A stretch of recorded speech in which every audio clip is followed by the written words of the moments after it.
اس کے بعد رسول پاک صلی اللہ علیہ وسلم نے پھر بلایا، پھر کان میں کوئی بات کی جسے سن کر حضرت فاطمہ ہنس پڑی، مسکرا پڑی۔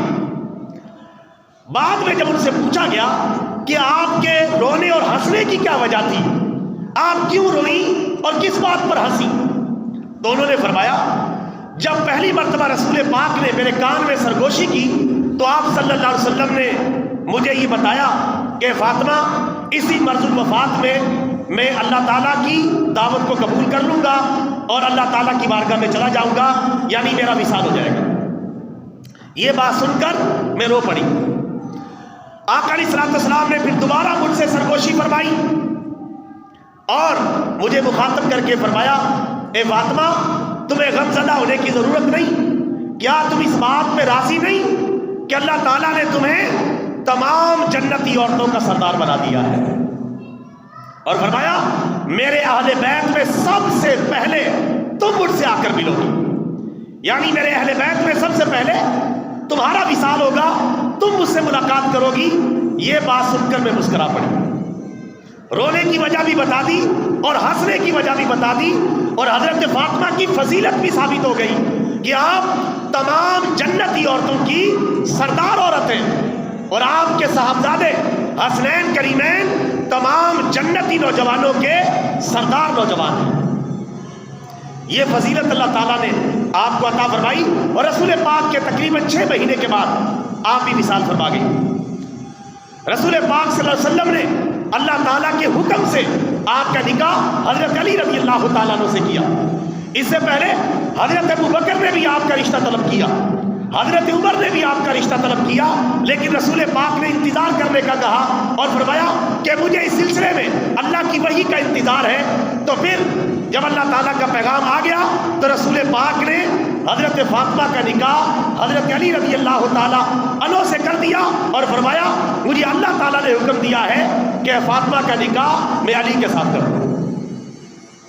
یہ عظیم خاتون بڑی متقیہ اور پرہیزگار خاتون تھی، اور رسول پاک صلی اللہ علیہ وسلم کی تعلیمات، عادات و اطوار، آپ کے طرز زندگی اور آپ کی سیرت کا عملی نمونہ تھی۔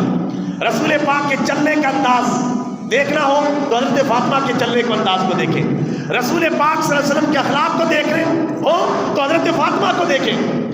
جب آپ کی پیاری بیٹی حضرت فاطمہ آپ سے ملاقات کے لیے آتی تو آپ صلی اللہ علیہ وسلم کھڑے ہو جاتے، آگے بڑھ کر ان کا استقبال کرتے، ان کے ہاتھ کو پکڑ لیتے، ہاتھ سے پکڑ کے ان کو اپنے ساتھ لاتے اور ان کا ماتھا چومتے اور انہیں اپنے ساتھ اپنی نشست پر بٹھاتے اور ان سے پیار کرتے، اور آپ صلی اللہ علیہ وسلم فرماتے کہ فاطمہ میرے جگر کا ٹکڑا ہے، فاطمہ میرے جسم کا حصہ ہے، جس نے اسے تکلیف پہنچائی اس نے مجھے تکلیف پہنچائی، جس نے اسے آرام پہنچایا اس نے مجھے آرام پہنچایا۔ پیار کرتے، اور اسی طرح پیارے نبی صلی اللہ علیہ وسلم جب حضرت فاطمہ رضی اللہ تعالیٰ عنہ کے گھر تشریف لے جاتے تو حضرت فاطمہ بھی اسی طرح آگے بڑھ کر رسول پاک کا استقبال کرتی، آپ کا ہاتھ مبارک پکڑ لیتی، آپ کو تھام کر اپنی نشست پر لا کر بٹھاتی، آپ کا ماتھا چومتی اور آپ صلی اللہ علیہ وسلم سے دعائیں سمیٹتی۔ تو رسول پاک صلی اللہ علیہ وسلم کو بھی ان سے بہت زیادہ محبت تھی، اور ان کو بھی رسول پاک صلی اللہ علیہ وسلم سے بہت زیادہ محبت تھی۔ اور اہل بیت کی شان میں جتنی بھی آیات اور احادیث مبارکہ ہیں وہ سب کی سب حضرت فاطمہ کی شان کو شامل ہیں۔ قرآن پاک میں جتنی بھی آیتیں اہل بیت کی فضیلت پر اتری ہیں اور رسول پاک نے اہل بیت کے جتنے بھی فضائل بیان کیے ہیں، حضرت فاطمہ رضی اللہ تعالی عنہا کو وہ سارے فضائل شامل ہیں، اور حضرت فاطمہ کے لیے وہ سارے فضائل ثابت ہیں جو اہل بیت کے لیے قرآن و حدیث میں ثابت ہیں۔ اللہ تعالیٰ خاتون جنت کی قبر پہ کروڑوں رحمتیں نازل فرمائے، اور اللہ تبارک و تعالیٰ کل قیامت کے دن ہمیں ان کی شفاعت نصیب فرمائے۔ برادران اسلام، دوسری شخصیت جن کا 22 جمادی الثانی کو وصال ہوا، خلیفہ اول بلا فصل حضرت ابوبکر صدیق رضی اللہ تعالیٰ عنہ۔ قرآن و حدیث میں صحابہ کرام کے لیے جتنے بھی فضائل آئے ہیں وہ سب کے سب حضرت ابوبکر صدیق کے لیے بدرجہ اولیٰ ثابت ہیں، اور اس کے علاوہ حضرت صدیق اکبر وہ ہیں کہ جن کی صحابیت اللہ کے قرآن سے ثابت ہے. کسی اور صحابی کی صحابیت قرآن سے ثابت نہیں سوائے حضرت ابو بکر کے. ان کی صحابیت کا ذکر اللہ کے قرآن میں موجود ہے. اس لیے علماء نے لکھا ہے جو حضرت ابو بکر صدیق کی صحابیت کا انکار کرے وہ دائرہ اسلام سے نکل جاتا ہے. کیونکہ قرآن پاک میں اللہ تعالیٰ نے آپ کو صحابی رسول قرار دیا ہے. اذ یقول لصاحبہ لا تحزن ان اللہ معنا. اسی طرح سورۃ اللیل کی آخری 5 آیات حضرت ابو بکر صدیق رضی اللہ تعالیٰ عنہ کی شان میں نازل ہوئی ہے. وَسَيُجَنَّبُهَا الْأَتْقَى الَّذِي يُؤْتِي مَالَهُ يَتَزَكَّى وَمَا لِأَحَدٍ عِندَهُ مِن نِّعْمَةٍ تُجْزَىٰ إِلَّا ابْتِغَاءَ وَجْهِ رَبِّهِ الْأَعْلَىٰ وَلَسَوْفَ يَرْضَىٰ.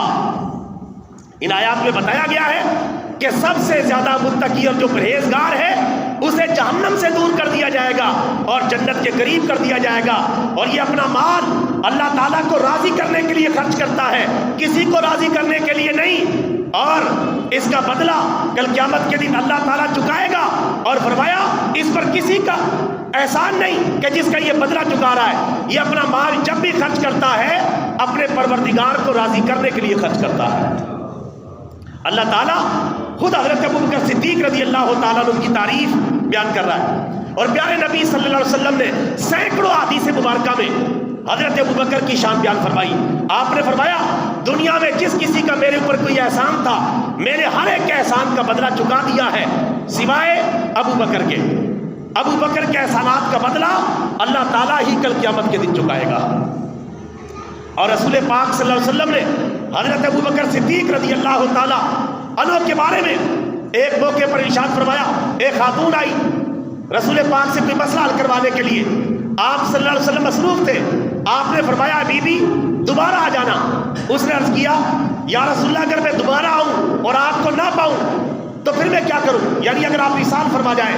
تو آپ نے فرمایا ابو بکر کے پاس آ جانا, یہ دوبارہ مسئلہ حل فرما دیں گے. حضرت ابو بکر صدیق وہ ہستی ہیں رسول پاک کے مرض الوفات میں 17 نمازوں کی امامت آپ نے کروائی. رسول پاک کی حیات طیبہ میں آپ بیمار تھے, مرض الوفات میں تھے. رسول پاک کی اجازت سے حکم سے مصلی رسول پر کھڑے ہوئے اور 17 نمازوں کی امامت کرانے کی سعادت حاصل کی. یہ حضرت ابو بکر صدیق رضی اللہ تعالیٰ عنہ. رسول پاک صلی اللہ علیہ وسلم نے اپنی زندگی میں اشارہ دے دیا تھا آپ کو مصلی امامت پہ کھڑا کر کے کہ یہ میرے بعد میرے دین کے بھی امام ہیں, میری سیاست کے بھی امام ہیں. اسی وجہ سے حضرت ابو بکر صدیق فضیلت میں بھی پہلے نمبر پر ہے اور خلافت میں بھی پہلے نمبر پر ہے.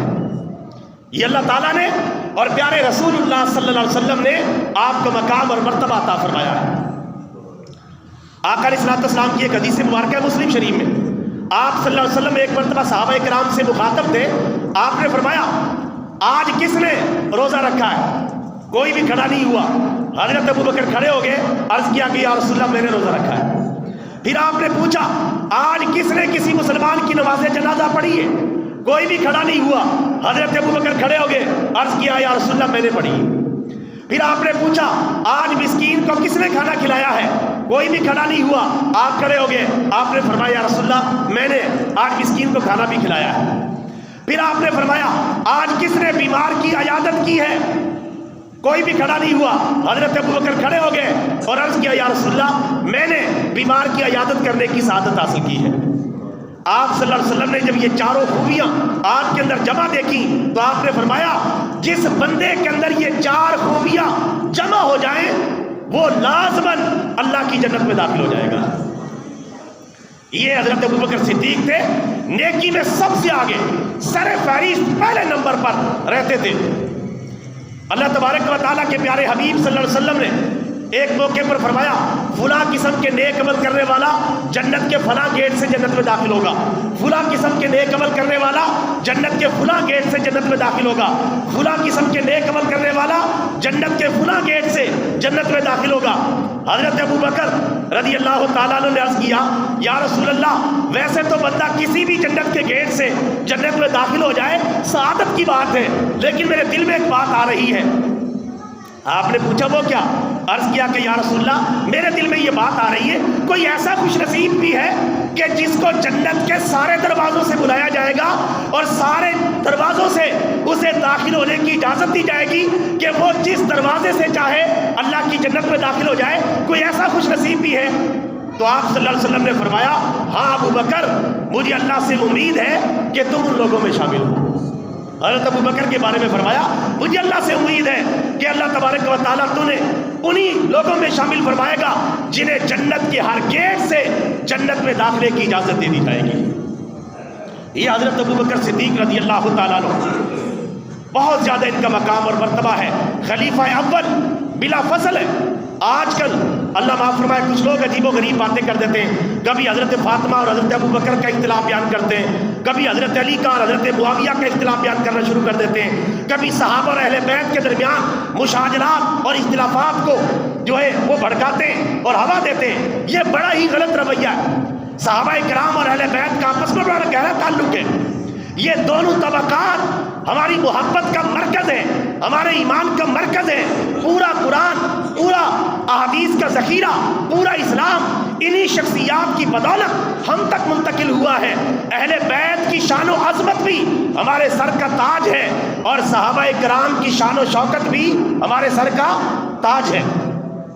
کوئی بندہ اس وقت تک صحیح مسلمان نہیں ہو سکتا جب تک وہ اہل بیت کے ہر فرد سے پیار نہ کرے، اور اسی طرح کوئی بندہ صحیح اور سچا مسلمان نہیں ہو سکتا جب تک صحابہ کرام کے ہر فرد سے محبت نہ کرے۔ اور یہ سب کے سب آپس میں محبت کرنے والے لوگ تھے۔ نعوذ باللہ آج کل جاہل خطیب، جاہل ذاکر کیا سے کیا بیان کر رہے ہیں۔ ہمارے یوٹیوب چینلوں کے اوپر، فیس بک کے اوپر عجیب و غریب لڑائیاں دیکھنے کو ملتی ہیں، عجیب و غریب اختلافات بیان کیے جاتے ہیں، حالانکہ یہ وہ ہستیاں ہیں جو آپس میں شیر و شکر تھی، آپس میں پیار محبت سے رہتی تھی۔ حضرت ابو بکر صدیق وہ ہیں کہ جو حضرت علی کے بھی امام ہیں۔ حضرت علی ساری زندگی ان کے پیچھے نمازیں پڑھتے رہے۔ حضرت ابو بکر کو حضرت علی سے بڑا پیار تھا، حضرت علی کو حضرت ابو بکر سے بڑا پیار تھا، اور حضرت علی اپنے خطبے میں بار بار ارشاد فرمایا کرتے تھے اللہ تعالیٰ نے تمام لوگوں میں حضرت ابو بکر کو سب سے زیادہ فضیلت عطا فرمائی ہے۔ حضرت علی کے 20 خطبے اس موضوع پر مل جاتے ہیں۔ اور اللہ معاف فرمائے صحابہ کرام کے یہ پیشہ ور خطیب اور پیشہ ور ذاکر جن کی روٹی روزی اسی کام سے جڑی ہوئی ہے، ایسے جاہل خطیبوں اور ذاکروں کا بائیکاٹ کرنے کی ضرورت ہے۔ میرے بھائیوں، یہ اسلام کی مقدس شخصیات ہیں۔ اہل بیت کی شان و عظمت کا تذکرہ قرآن و سنت میں موجود ہے۔ صحابہ کرام کی شان و عظمت کا تذکرہ قرآن و حدیث میں واضح طور پر موجود ہے۔ کسی نے بڑا ایک پیارا شعر لکھا ہے، پنجابی کا شعر ہے، صدیق اکبر جے دل نبیدا دکھایا ہوئے ثبوت دیو۔ صدیق اکبر جے دل نبیدا دکھایا ہوئے ثبوت دیو، اور صدیق اکبر جے دل نبیدا دکھایا ہوئے ثبوت دیو، فتق دا پیسہ جے ذات اپنی تے لایا ہوئے ثبوت دیو، رفیق ہجرت دا کوئی دشمن عقل تو اے گل منا نہیں سکتا، جو نبی تے نا تے گھر لٹاوے او باغ زہرا دا کھا نہیں سکتا۔ حضرت ابو بکر صدیق کی شان سبحان اللہ، حضرت فاطمہ کی شان سبحان اللہ، صحابہ کرام اور اہل بیت آپس میں پیار محبت کرنے والے، لیکن لوگوں نے اپنے اپنے مسلک اور اپنے اپنے فرقے کی ترویج و اشاعت کے لیے ان کے مشاجرات کو بیان کرنا شروع کیا اور امت کو لڑانے پر تلے ہوئے ہیں۔ اور یاد رکھیں، میں آخر میں یہ بات ضرور کہوں گا، صحابہ کرام اور اہل بیت کہ اگر کوئی معمولی اختلافات کسی بات پہ ہو بھی جائیں، وہ بڑی شخصیات ہیں، وہ مقدس شخصیات ہیں، وہ قرآنی شخصیات ہیں، وہ اللہ اس کے رسول کی پسندیدہ شخصیات ہیں۔ ان کے بارے میں اللہ قرآن میں فرما چکا رضی اللہ عنہم ورضوا عنہ، اللہ ان سے راضی ہو چکا اور وہ اللہ سے راضی ہو چکے، اور وہ سب اللہ کی بارگاہ میں پہنچ چکے ہیں۔ ان کا کوئی معاملہ رہ بھی کیا ہوگا تو اللہ تعالیٰ حل فرما دے گا، وہ جانے، اللہ تعالیٰ ان کے معاملات کو جانے۔ امت کو لڑانے کا کسی کو حق نہیں ہے۔ ان معاملات پر امت کو لڑائے، امت میں تفریق پیدا کرے، امت میں فرقہ واریت پھیلائے اور امت کو ٹکڑے ٹکڑے کر دے، ایسا کسی کو اجازت نہیں دی جا سکتی، اور نہ یہ کسی مسلمان کے لیے جائز ہے۔ مجھے بتائیں، یہ عظیم شخصیات ہیں، ہم میں سے کون ہے جو ان کے معاملات میں جج بن سکے، قاضی بن سکے، فیصل بن سکے، اور ایسی اتھارٹی ہو جو ان کے درمیان فیصلہ کر سکے۔ یہ تو بالکل اسی طرح ہے جس طرح کوئی دو پروفیسروں کے اختلاف ہو جائے تو پہلی کلاس کا بچہ اٹھ کے ان کے درمیان جو ہے فیصل بن کے کھڑا ہو جائے۔ اسی طرح تو بڑے بڑے مفتیان کرام ہیں، ان کا کسی مسئلے میں اختلاف ہو جائے تو دینی تعلیم کے پہلے سال کا بچہ ان کے درمیان جو ہے مسائل کے حل کے لیے کھڑا ہو جائے تو کوئی بھی اس کو نہیں مانتا، عقل اس کو تسلیم نہیں کرتی۔ یہ بڑی شخصیات ہے۔ پہلی بات تو یہ کہ یہ ان کا آپس میں پیار اور محبت کا تعلق اتنا زیادہ ہے کہ جو باتیں بیان کی جاتی ہیں 100% جھوٹ ہے، لیکن پھر بھی بات تقاضا ہے بشریت۔ اگر کوئی صحابہ کرام اور اہل بیت کے درمیان کوئی معمولی معاملات میں کوئی اختلاف ہو بھی گیا تو مقدس شخصیات ہے، وہ جانے، اللہ جانے کل قیامت کے دن معاملات ان کے اللہ کی بارگاہ میں جا چکے ہیں۔ آج کل ہر ذاکر، ہر جاہل خطیب صحابہ کرام اور اہل بیت کے معاملات میں جج بن کے بیٹھا ہوا ہے، قاضی بن کے بیٹھا ہوا ہے، اپنی طرف سے فیصلے نافذ کر رہا ہے، امت کو لڑا رہا ہے۔ میرے بھائیوں، یہ راستہ ہمیں ترک کرنا ہوگا۔ کل قیامت کے دن ہمیں جن باتوں کے بارے میں پوچھا جائے گا ان کے بارے میں نہیں بتاتے، جن باتوں کے بارے میں پوچھا ہی نہیں جائے گا ان کے بارے میں پوری امت کو لڑا رہے ہیں اور کافر امت کو ختم کرتے جا رہے ہیں۔ غزہ اور فلسطین میں کیا ہو رہا ہے، دیگر اسلامی ممالک کے اندر کیا ہو رہا ہے، ان کو بچانے کی فکر نہیں۔ اس بات کو سمجھنے کی بڑی ضرورت ہے۔ اللہ تبارک و تعالی ہم سب کو عقل سلیم عطا فرمائے اور صحابہ کرام سے اور اہل بیت سے ٹوٹ کر محبت کرنے کی توفیق عطا فرمائے۔ وآخر دعوانا الحمدللہ رب العالمین۔